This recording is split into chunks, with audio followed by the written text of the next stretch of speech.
पिछले कुछ दिनों से भारी बिजली संकट है,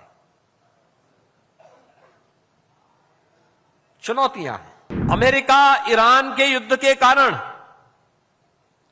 सप्लाई लाइन प्रभावित हुई है। ऊर्जा संकट पर उंगली कौन उठा रहे हैं? जिनके समय में बिजली के तार पर लोग कपड़ा सुखाते थे। पिछले कुछ दिनों से भारी बिजली संकट है, चुनौतियां हैं। ऊर्जा का संकट है, वैश्विक संकट बन चुका है।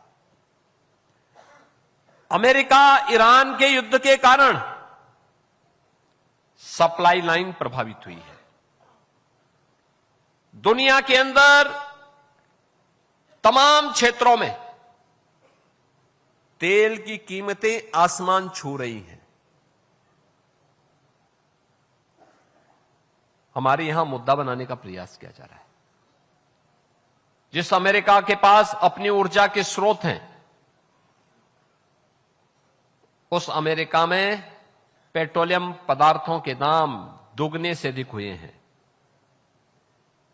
महंगाई वहां चरम पर है। भारत के अंदर प्रधानमंत्री मोदी जी के नेतृत्व में इसको लगातार कंट्रोल किया जा रहा है, लगातार नियंत्रित किया गया है। उस सब के बावजूद मुद्दा बनाने का काम होता है। स्वाभाविक रूप से पेट्रोलियम उत्पादों के दाम दुनिया में बढ़ेंगे, उसका असर यहां पड़ेगा। सप्लाई चेन बाधित होगी, उसका असर यहां भी पड़ेगा। क्योंकि हमारी 90% से अधिक की आवश्यकता उस कच्चे तेल पर निर्भर करती है जो यहां पर आता है। लेकिन देश के साथ खड़े होने की बजाय देश को कटघरे में खड़ा करने का प्रयास, ये स्वस्थ मानसिकता नहीं, अस्वस्थ मानसिकता है।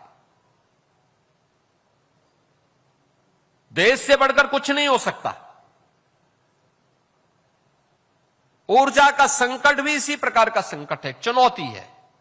गर्मी अचानक बढ़ी, तमाम थर्मल पावर प्लांट ने अचानक शटडाउन ले लिया, उत्पादन कम हुआ। आप सोचो 2017 तक उत्तर प्रदेश में जो पीक पावर की सप्लाई होती थी वह 15 से 16 हजार मेगावाट होती थी।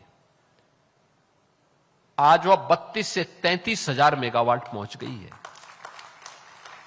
32 से 33।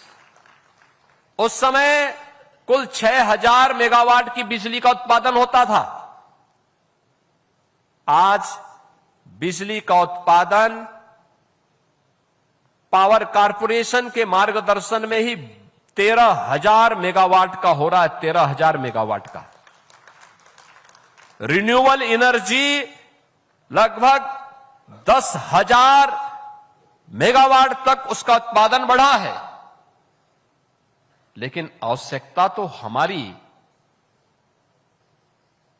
लगभग 33 से लेकर 35,000 मेगावाट तक है, और उसमें भी लोग कोताही नहीं बरत रहे हैं।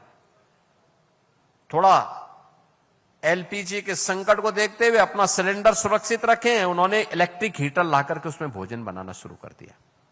बचना पड़ेगा।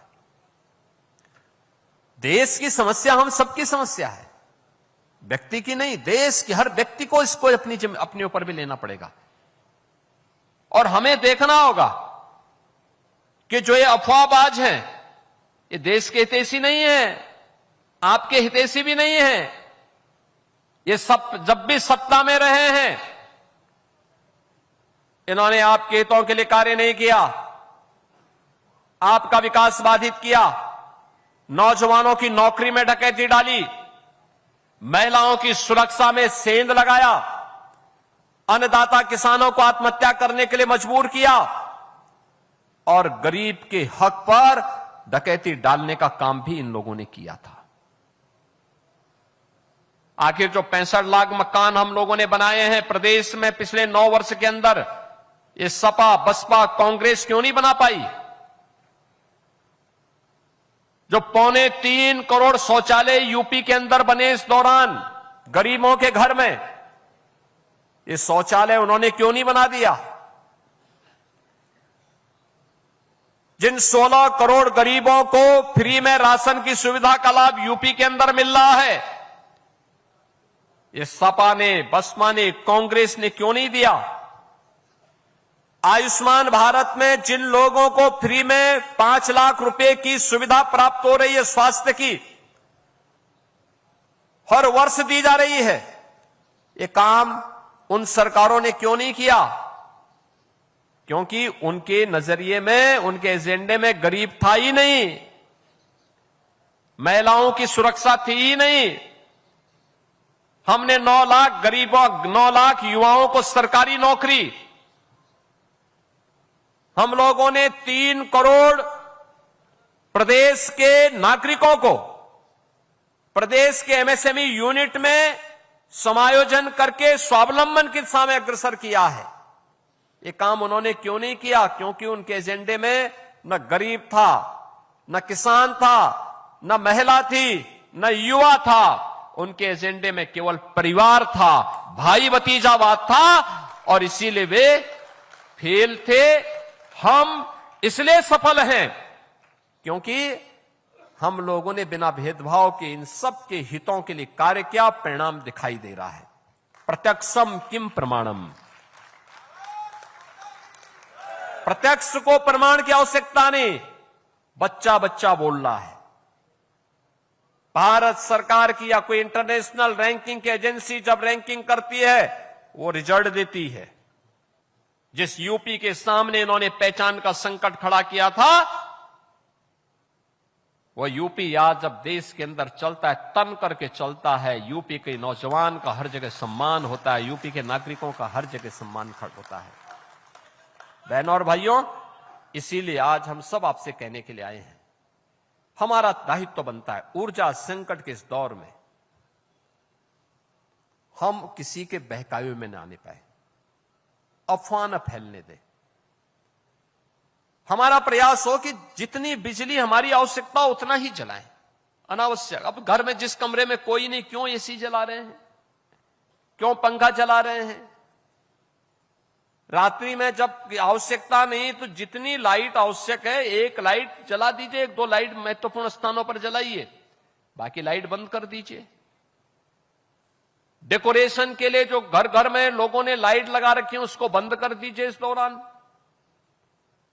स्ट्रीट लाइट नगर निकायों का दायित्व बनता है उतना ही जलाएं जो नागरिकों के हित में हो, अनावश्यक न जलाएं। ऐसे पंचायतों में भी हमें करना होगा। हमने कल ही पंचायत के ग्राम प्रधानों के कार्यकाल को 6 महीने के लिए बढ़ा दिया है। 6 महीने वे कार्य करें। जब तक ओबीसी कमीशन रिजर्वेशन की प्रक्रिया को पूरी करता है, तब तक वे अपने कार्यकाल को आगे बढ़ाएं। हमने सहमति दे दी। उनका भी दायित्व बनता है गांव में दिन में बिजली के स्ट्रीट लाइट न चले, न गांव में न शहर में दिन में स्ट्रीट लाइट न चले। जब आवश्यकता नहीं तब हम लाइट बंद करके रखें। ये सभी कार्य हम करेंगे तो हम अपने नागरिक दायित्वों का निर्वहन करेंगे और चुनौती का सामना करने के लिए अपने आप को तैयार कर रहे हैं।